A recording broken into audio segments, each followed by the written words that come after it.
Direct selling business में असफल होने के कारण। डायरेक्ट सेलिंग एक ऐसा व्यवसाय है जिसमें सफलता पाने के लिए मेहनत, निरंतरता, अनुशासन और लोगों से जुड़ने की कला की आवश्यकता होती है। लेकिन कई लोग शुरुआत तो करते हैं, पर कुछ गलत आदतों और गलत सोच के कारण बीच रास्ते में ही हार मान लेते हैं।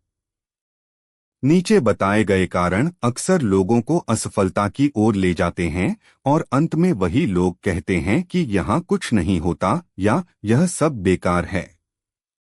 एक, घर से बाहर नहीं निकलना। डायरेक्ट सेलिंग पूरी तरह लोगों से मिलने, उनसे बात करने और अपने विचार साझा करने का काम है। लेकिन यदि कोई केवल घर में बैठे बैठे सफलता की उम्मीद करता है तो वह गलत है। बिना लोगों से मिले, बिना नेटवर्क बढ़ाए और बिना संबंध बनाए कोई भी टीम नहीं बनती। घर से बाहर निकलना, रोज कम से कम कुछ नए लोगों से मिलना और अपनी बात रखना, यही सफलता की पहली सीढ़ी है। जो लोग घर से निकलने में ही हिचकिचाते हैं, वे शुरुआत में ही रुक जाते हैं। 2, लिस्ट नहीं बनाना। डायरेक्ट सेलिंग में सबसे बड़ा हथियार आपकी कॉन्टैक्ट लिस्ट होती है।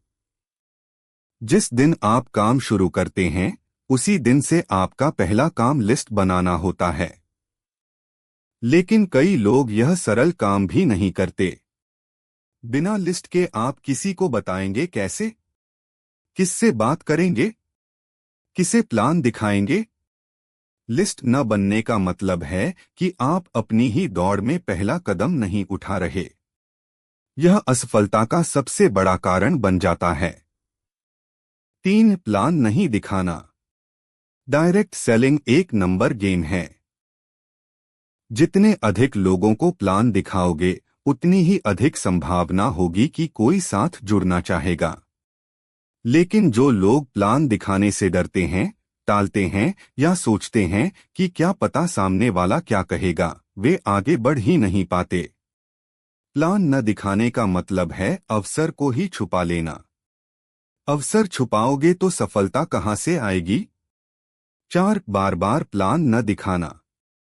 कुछ लोग 1-2 बार प्लान दिखाकर ही रुक जाते हैं। उन्हें लगता है कि इतना काफी है। जबकि सच्चाई यह है कि डायरेक्ट सेलिंग में रोज नया उत्साह और रोज नए लोगों से जुड़ना जरूरी है।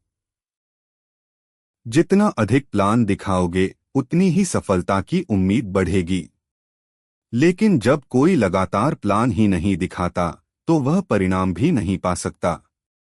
और अंत में वही लोग कहते हैं, यह सब बेकार है, यहाँ कुछ नहीं है।